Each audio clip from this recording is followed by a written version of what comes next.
Happy Friday, everybody. I want to share with you a card I made using the Tulip Field Suite from Stampin' Up. Don't forget to like, share, subscribe, and comment, and ring that bell so you'll be notified when I go live and release new videos. Goede Dag. Today I want to share something with you. I'm bringing you first-hand knowledge of windmills straight from my trip to Holland in 1997. While I'm no expert, I was pretty excited about this set and I wanted to get started making the windmills right away. So I went ahead and made a few modifications to help make that spinner mechanism a little sturdier, and I want to take you through the process I developed.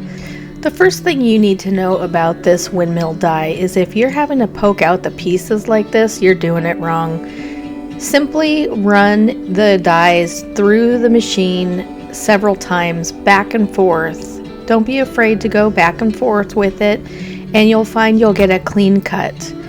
With a simple tap, you can release the paper from the die, and all of the little knockouts should pop out pretty easily. And the same goes for the building that the windmill blades attach to. I use an air duster to clean off my desk and to clean off my die machine.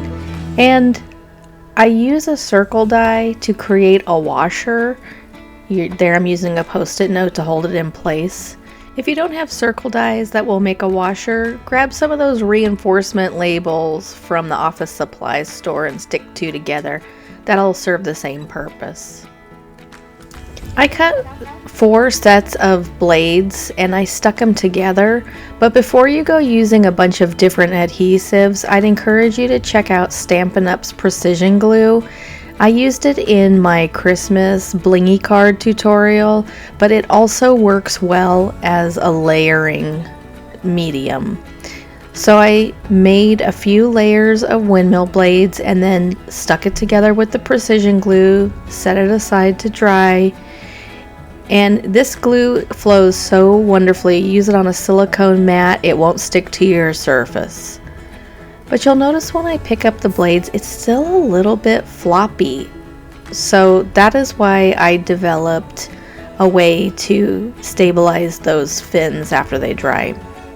And you can use the same technique with the building. Use the precision glue to create a nice epoxy layer that gives the finished product a nice shiny look, as well as a flexibility that I like.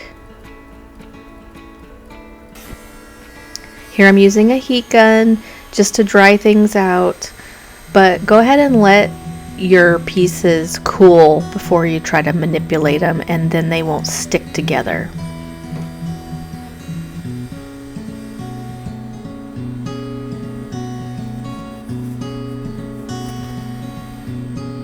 A little bit of finishing work with some tweezers, poke out any pieces that stuck in the holes that you don't want. And there I attached a piece of window film and the washer, and I made a little Instagram reel to show my process as well. Don't forget to poke a hole in the building so that you can attach the blades. Once you've got your windmill squared away, you're going to have to start on your card base. I really wasn't sure what I wanted the card base to look like, so I just started off stamping and blending to get warmed up. I'm using Misty Moonlight for the blue, and for the ground underneath I use Garden Green.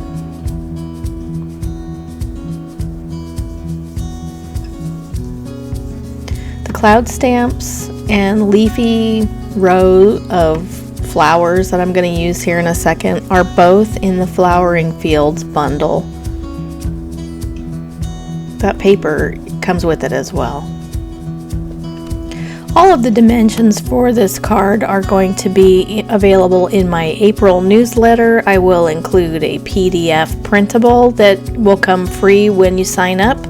So go visit the link in the description and get signed up ASAP if you don't want to miss out.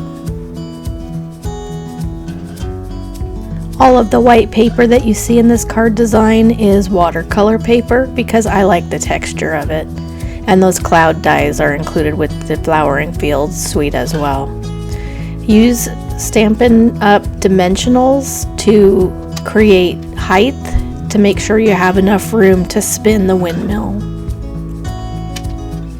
And last but not least, just a little bit of embellishment, maybe some baker's twine, sequins, you name it. Once again, using dimensionals.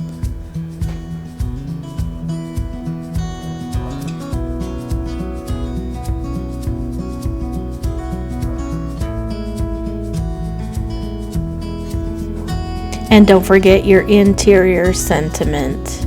This one is from the Heart and Home bundle. It says, "You are a real blessing to everyone around you." I love to mix sets. Do you?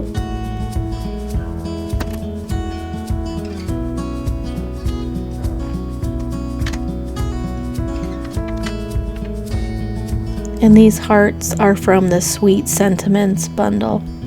Thank you again for watching my tutorial, and if you have any questions at all, please leave them in the comments below and I will get back to you right away.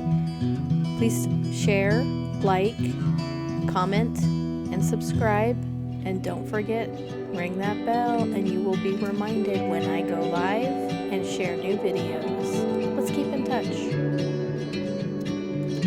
Totes! See you later.